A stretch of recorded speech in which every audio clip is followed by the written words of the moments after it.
আসসালামু আলাইকুম। আমি ডক্টর মোহাম্মদ এহসান হাসান জনি, একজন ভেটেরিনারিয়ান। ফার্স্ট অফ অল আমাদেরকে বুঝতে হবে বিড়ালের শীত লাগছে কিনা। প্রথমে দেখতে হবে এদের গায়ের লোম খাড়া হয়ে আছে কিনা, লেজ গুটিয়ে চলছে কিনা, এবং পিঠ কুঁজা করে থাকবে কিংবা নাক অথবা পায়ের পাতা সাদা হয়ে যাবে। এছাড়াও খুব সহজে বোঝার আরেকটি উপায় হলো এদের কান, লেজ এবং পায়ের পাতা ঠান্ডা হয়ে যাবে।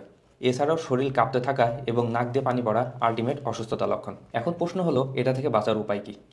প্রথমত আপনি এদেরকে একটি উষ্ণ এনভায়রনমেন্ট দিতে পারেন, এজন্য আপনি রুম হিটার ব্যবহার করতে পারেন। এছাড়াও এদেরকে ন্যাচারাল রোদে কিছু সময়ের জন্য দিতে পারেন। শোয়ার জায়গায় একটি গরম কাপড় ব্যবহার করতে পারেন। এছাড়াও এদের পায়ের পাতায় পেট্রোলিয়াম জেলি অথবা অলিভ অয়েল ব্যবহার করতে পারেন। তবে মনে রাখতে হবে আমরা মানুষ যে পেট্রোলিয়াম জেলি অথবা অলিভ অয়েল ব্যবহার করি এগুলো কিন্তু তীব্র সুগন্ধযুক্ত। বিড়াল কিন্তু এই তীব্র সুগন্ধ সহ্য করতে পারে না, বিড়াল খুবই স্মেল সেন্সিটিভ একটি প্রাণী। সো এই পেট্রোলিয়াম জেলি অথবা অলিভ অয়েল আপনারা পেট শপে যেগুলো পাবেন সেগুলো কিনে ব্যবহার করবেন। শীতকালে বিড়াল একটু গরম জায়গায় খোঁজার জন্য খুব ঘন ঘন আপনার কোলে আসতে পারে। ন্যাচারালি বিড়াল শীতকালে একটু কম খায় এবং বেশি বেশি ঘুমায়। যখন ঘুমায় চেষ্টা করবেন এদেরকে ডিস্টার্ব না করার জন্য এবং এদেরকে অতিরিক্ত খাওয়ার জন্য জোর করবেন না।